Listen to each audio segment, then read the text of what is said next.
very much. I think that beautifully sets the stage for the debates that are going to be part of the second segment of this evening. It's my pleasure to introduce Dr. Paul Bremner, who's going to be giving us a demonstration of his robot avatar. This is something that he did at TEDx, and I'm looking very much forward to seeing that. Okay, hopefully this will work.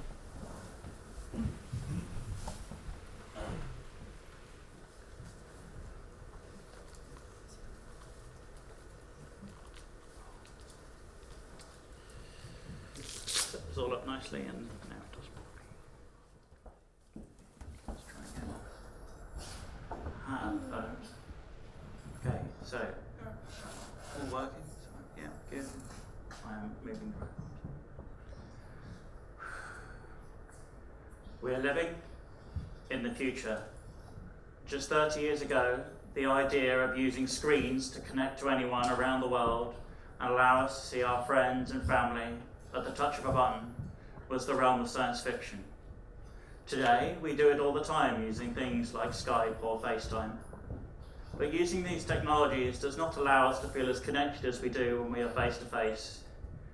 We get distracted by other people and things near us, and important bits of body language go unnoticed. So you see, being on a video call is not quite as good as being in the same room as the person we are talking to, lacking something fundamental found in face-to-face interaction. But we are not that far away from being able to feel like we are present somewhere that we are not, and connect to distant people on a level that is not possible with current technology. Imagine we had remote, mobile versions of ourselves that would allow us to explore the world and communicate in a way that is easy and accessible to everyone.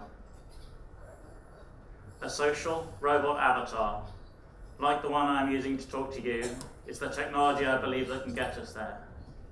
Not only that, but it can help us push towards the science fiction ideal of having helpful, human-like robots, such as C-3PO, be part of our everyday lives.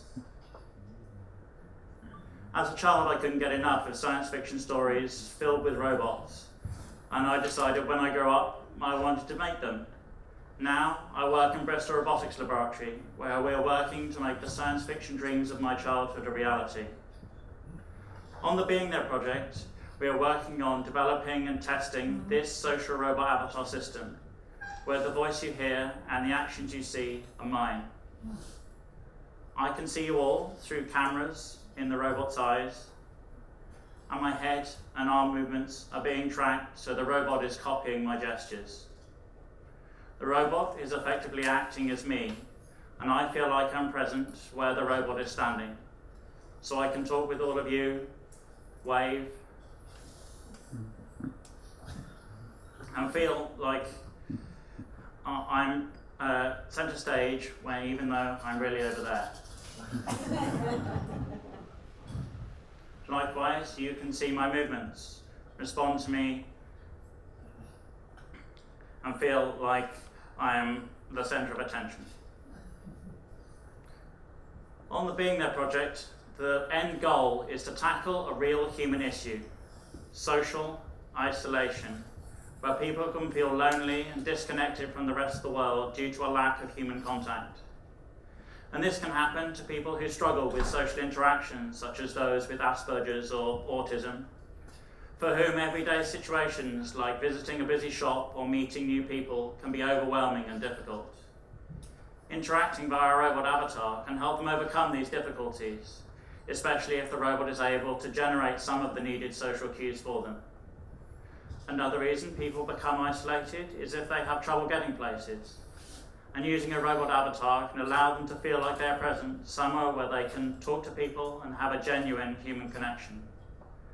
What if a housebound grandparent could play remote games with their grandchildren and the robot could be controlled in a way that is easy for them?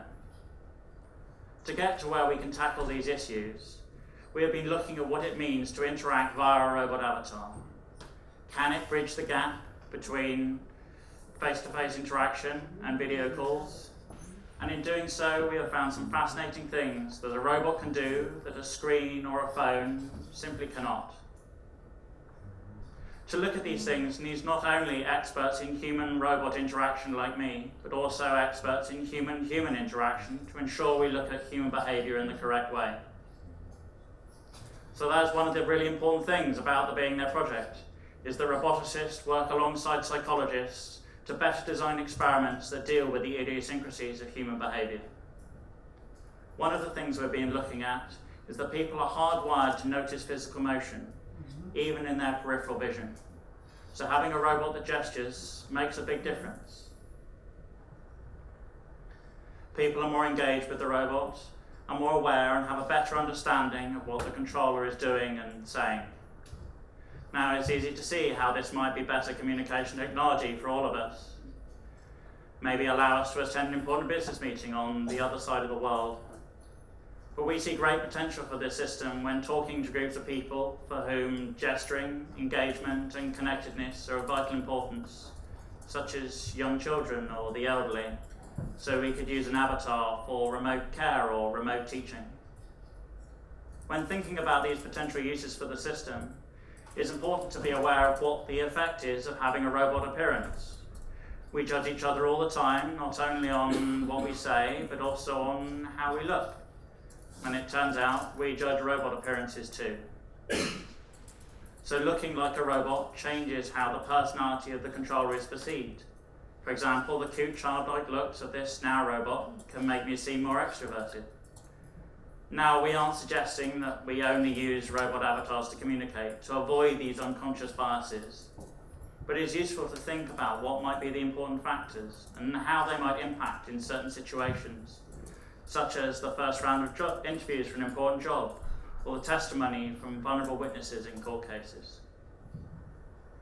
In looking at how people interact via the robot avatar, we are learning important things about how best to communicate, such as when and how to gesture, what behaviours and appearance are needed to create the correct impression. And we are just beginning to use this information to figure out how to make some of the robot's behaviours automatic, to figure out which things we should copy and how they can be triggered. This is a vital part of the process to make the system accessible to everyone, especially those who are socially isolated, who might not want to or even be able to stand around in front of a motion tracker waving their arms. So we need to adapt the control system to suit them. This whole process of looking at how people interact with a robot avatar and how to make behaviours automatic is an important part of this project for me and my dreams of the robots of science fiction, as it not only helps in what we are looking at right now, but also to develop robot communication to get to a point where robots like C3PO are possible. Robots are more than just industrial tools or toys. They have the potential to help us in our everyday lives, to help us stay connected, and to learn more about ourselves. Thank you.